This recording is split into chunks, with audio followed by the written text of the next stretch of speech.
what do you say to people who claim the Bible is full of errors?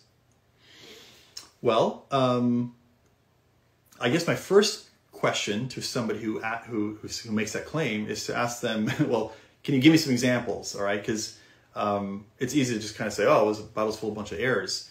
Well, perhaps, okay, but what are those? What are those examples? And then this is a challenging question, though, because there's a lot of possible examples of alleged errors or alleged contradictions. And unless you're like an encyclopedia, it's hard to know how to understand, how to resolve those alleged contradictions or alleged errors.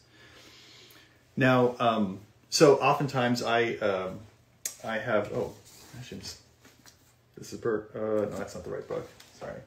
I was thought, oh, maybe I have a book. Oh, here it is.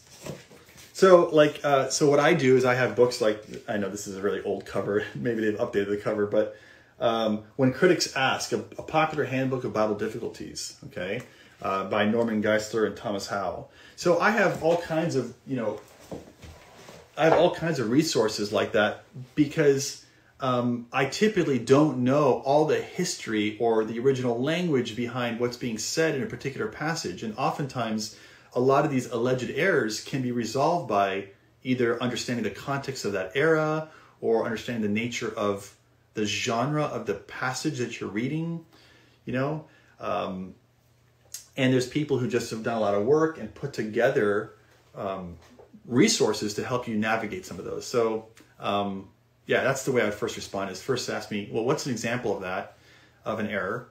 And then if you know the answer, well, great, go ahead and answer it. If you don't, you might have to turn to a resource, And actually now, I mean, you can just oftentimes Google, whatever the alleged error or the alleged contradiction is, and find people who've done the research to see, is it a legitimate problem or not? And well, of course, I've discovered that it never is. But here's the thing. You might answer one of those alleged errors, and then you might say, well, do you have another one? They might say, yeah, sure, I have another one. And they give you another one, and you give it a third one. And so let's just say you answer 3 or 4 of them.